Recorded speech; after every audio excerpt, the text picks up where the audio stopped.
3. Perubahan wujud zat. Perubahan wujud zat terjadi ketika zat berpindah dari satu wujud ke wujud lain karena perubahan suhu atau tekanan. Jenis-jenis perubahan wujud zat. Meleleh, proses perubahan wujud dari padat ke cair. Contohnya, es yang meleleh menjadi air. Membeku, proses perubahan wujud dari cair ke padat. Contohnya, air yang membeku menjadi es. Menguap, proses perubahan wujud dari cair ke gas.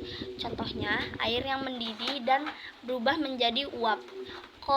Kondensasi, proses perubahan wujud dari gas ke cair. Contohnya, uap air yang mengembun di permukaan dingin.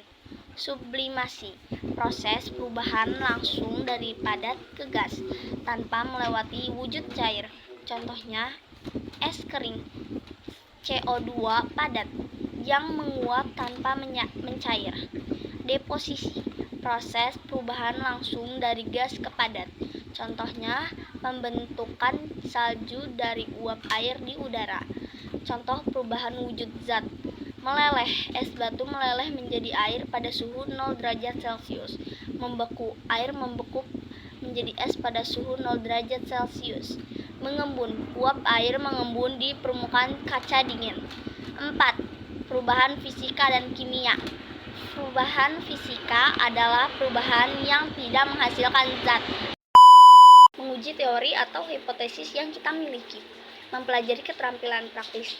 Laboratorium memberikan pengamatan langsung dalam menggunakan alat sains seperti mikroskop, termometer, dan timbangan. Pengamatan yang lebih mendalam.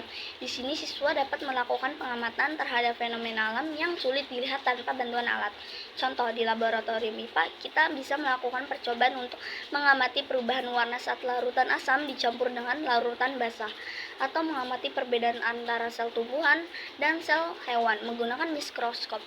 Alat-alat yang sering digunakan di laboratorium IPA antara lain mikroskop digunakan untuk melihat benda yang sangat kecil seperti sel.